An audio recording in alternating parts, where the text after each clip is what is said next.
Latte Neun Mal-iyah. I'm Mike Bycraft.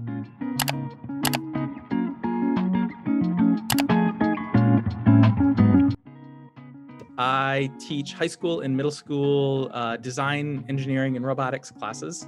So I've been a teacher for about 15 years. I've been at KIS for a while. So what interesting jobs have you taken on before becoming a KIS teacher? So I had a couple cool jobs before, but probably the most interesting one is I was an emergency medical technician or an EMT, those guys that work in ambulances in the United States for a while. That was exciting. Then why did you decide to be an EMT? Nobody in my family had gone to college. And I was kind of this smart kid and it was exciting, right? And everyone's like, wow, cool. And I didn't really know. So I said, well, what do smart people do? Oh, smart people are doctors. I'm going to go be a doctor. That sounds awesome.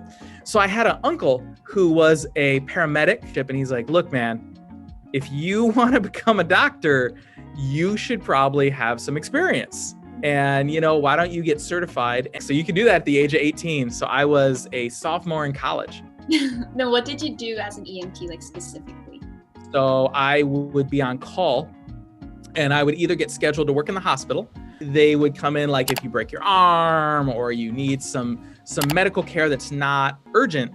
I would either assist there or I would work with the paramedics in an ambulance. And what do you think you have learned while being an EMT? So I learned that I don't ever want to work in the medical field. It was very traumatic because emergencies happen and they're scary and they're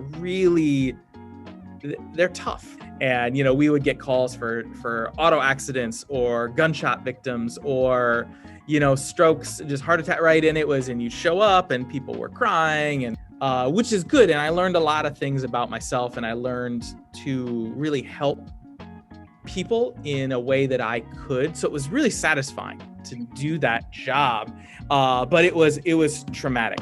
And so I think I learned a lot of those things, but it gave me a huge passion for science and immunology. And while I didn't become a medical person, I became a science educator.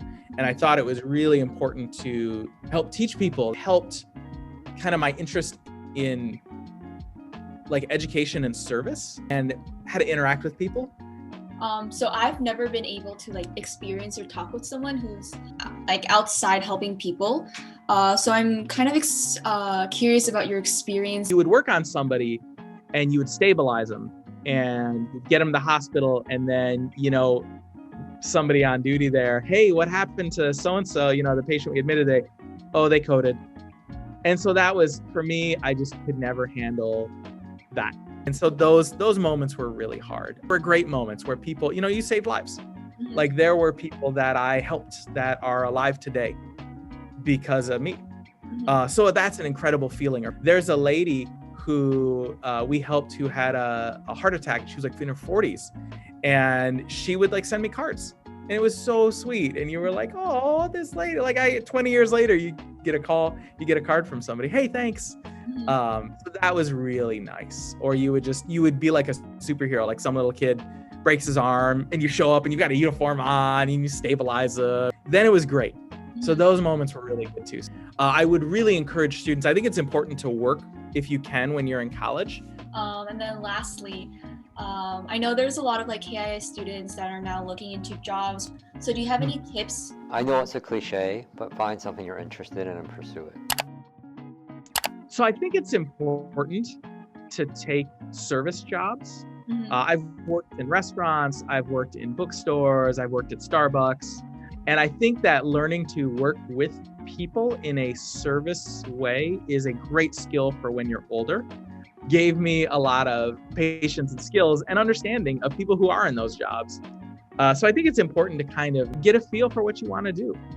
And then other than that, I think for advice, just you have to be flexible. And then it's too, because if some kid at KIS or on an EE trip ever breaks his arm, I can be like, oh, I can fix that. Well, thank you so much, Mr. Bycraft.